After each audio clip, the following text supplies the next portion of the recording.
Dapat pa bang i-trade ng Lakers si D'Angelo Russell? Klay Thompson, masama ang loob. Unti-unti na natin nakikita ang pag-decline ng laruan ni Klay Thompson. Kung dati kahit sandali lang na malibre ay talagang pagbabayarin ka. Pero ngayon ay talagang nag-struggle ang shooting ni Klay.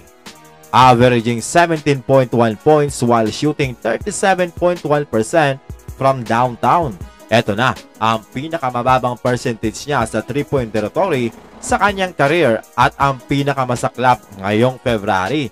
Sa tatlong laro niya ay nag-a-average lamang siya ng 10.7 points while shooting 16% from 3-point area.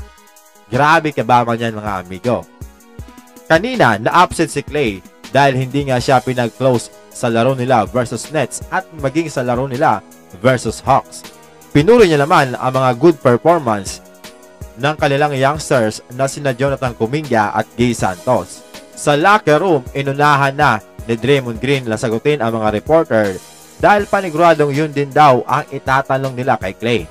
Ayon kay Draymond Green, sa Game 5 ng Finals ay hindi rin daw siya kasama sa closing lineup, pero ano daw ang pakialam? Ayon naman kay Klay, napakahirap daw na hindi nga mapasama sa closing lineup, so parang malaking biro daw ito para sa kanya. Yung galing ka sa pagiging best player tapos ganito na lang bigla. Talagang napakahirap daw nito sa kahit sino man. Patay tayo dyan. Ayon kay Klay, ayos daw ang kanyang physical. Pero sa mental state ay ibang kwento daw. Lalo't shooting ang kanyang pinagmamalaki. So tinamaan yung ego dito nitong si Klay Thompson. Ayon naman kay Steve Kerr, sa post-game interview, okay daw ang ginagawa ng grupo kaya pinanatili niya ito na mag-close nga ng laro. At alam niya daw na mauunawaan naman ito ni Klay Thompson dahil matatag daw at maayos ang isipan nito. Nako, mukhang contradict mga amigo ang sinasabi ni Coach sa sinabi ni Klay. Last season na ngayon ni Klay sa Warriors pag hindi siya pinapirma dahil expiring contract na nga itong si Klay. Sa ganitong pangyayari, baka mapasama pa siya sa trade package kung sakaling mag-trade ang Warriors dahil may hirap panatilihin ng player na mukhang hindi na masaya.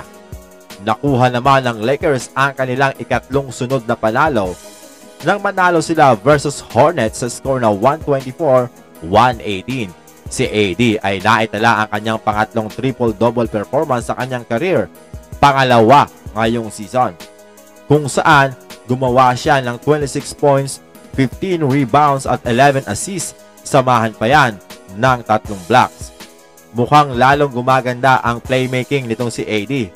Si LeBron naman ay nag-ambag ng 26 points, 4 rebounds at 7 assists.